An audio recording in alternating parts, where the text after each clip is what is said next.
ಉಡಾಯಿಸೋ ಖಾರ ಬಣ್ಣ ರುಚಿಯನ್ನು ನೀಡುತ್ತದೆ. ಮೆಣಸಿನ ಪುಡಿ ಚಿಂದಿ ಉಡಾಯಿಸೋ ಖಾರ ಬಣ್ಣ ರುಚಿ.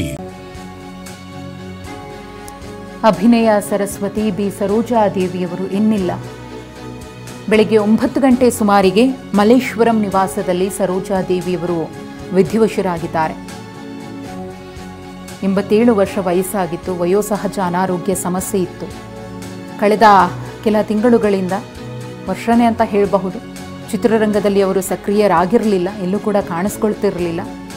ಆದರೆ ಅತ್ಯಾಪ್ತ ಬಳಗದಲ್ಲಿ ಗುರುತಿಸ್ಕೊಂಡವರು ಹೋಗಿ ಅವರನ್ನು ಭೇಟಿಯಾಗಿ ಅವರ ಆರೋಗ್ಯವನ್ನು ವಿಚಾರಿಸ್ಕೊಂಡು ಮಾತನಾಡಿಸ್ಕೊಂಡು ಬರ್ತಾಯಿದ್ರು.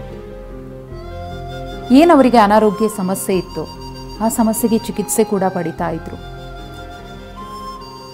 ಆದರೆ ಇವತ್ತು ಅದ್ಯಾವುದೂ ಕೂಡ ಫಲ ಕೊಡಲಿಲ್ಲ.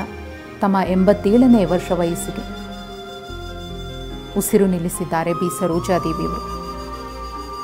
ಈ ಕಲಾವಿದರಿಗೆ ಹೇಗೆ ಅಂದರೆ, ನಾವು ಸಾಮಾನ್ಯವಾಗಿ ಸಾವು ಬಂದರೂ ಕೂಡ ಅವರು ನಮ್ಮನ್ನು ಅಗಲಿದ್ದಾರೆ, ನಮ್ಮನ್ನು ಬಿಟ್ಟು ಹೋಗಿದ್ದಾರೆ ಅನ್ನೋ ಭಾವನೆ ಇದೆಯಲ್ಲ, ಇದು ದೈಹಿಕವಾಗಿ ಅವರು ಇಲ್ಲದಂತಹ ನೋವನ್ನು ಕೊಡಬಹುದೇ ವಿನಃ ಅವರ ಚಿತ್ರಗಳ ಮುಖೇನವಾಗಿ ಅವರು ಮಾಡಿದಂತಹ ಕೆಲಸ ಕಾರ್ಯಗಳಿಂದಾಗಿ ಸದಾ ನಮ್ಮ ಜೊತೆಗೆ ಇರ್ತಾರೆ.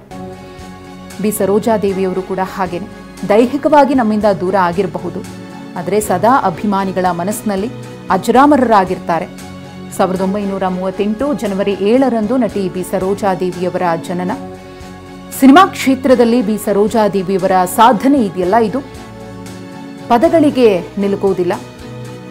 ಅವರ ಅಭಿನಯಕ್ಕಾಗಿಯೇ ಹಲವು ಪ್ರಶಸ್ತಿ ಪುರಸ್ಕಾರಗಳು ಅವರನ್ನು ಅರಸಿ ಬಂದಿತ್ತು. ಪದ್ಮಶ್ರೀ, ಪದ್ಮಭೂಷಣ.